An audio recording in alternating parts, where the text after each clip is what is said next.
C'est une histoire incroyable. Un pilote lance un SOS radio en décrivant un ovni, puis il disparaît à jamais avec son avion. Le 21 octobre 1978, un jeune pilote australien de 20 ans, Frédéric Valentich, décolle pour un vol tranquille au-dessus du détroit de Bass, au sud de l'Australie. Mais ce qui devait être un simple vol d'entraînement va rapidement devenir l'un des plus grands mystères de l'aviation. Tout se passe bien au départ. Frédéric est seul à bord de son avion léger, un Cessna 182L. Mais environ 45 minutes après son décollage, il contacte la tour de contrôle. Voici l'enregistrement de son appel radio. The aircraft has just passed over me at least 1,000 feet above. Is there any Air Force aircraft in the vicinity? No known aircraft in the vicinity.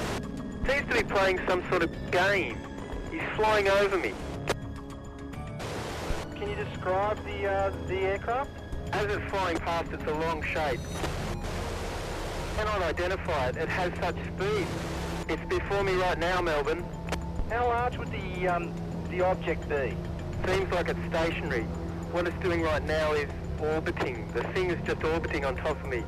It's also got a green light and a sort of metallic, like, it's shiny on the outside. That strange aircraft's hovering on top of me again. It's hovering and it's not an aircraft. Puis, soudainement, sa voix devient incompréhensible. Des sons métalliques envahissent la radio.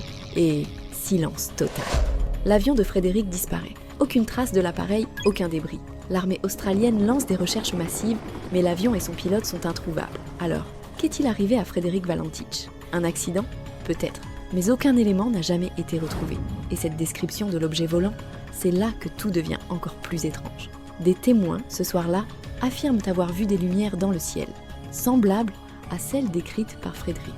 Certains parlent même d'ovnis. Depuis plus de 40 ans, ce mystère reste irrésolu. C'est un des incidents les plus troublants dans l'histoire de l'aviation. Qu'en pensez-vous? Écrivez vos impressions en commentaire.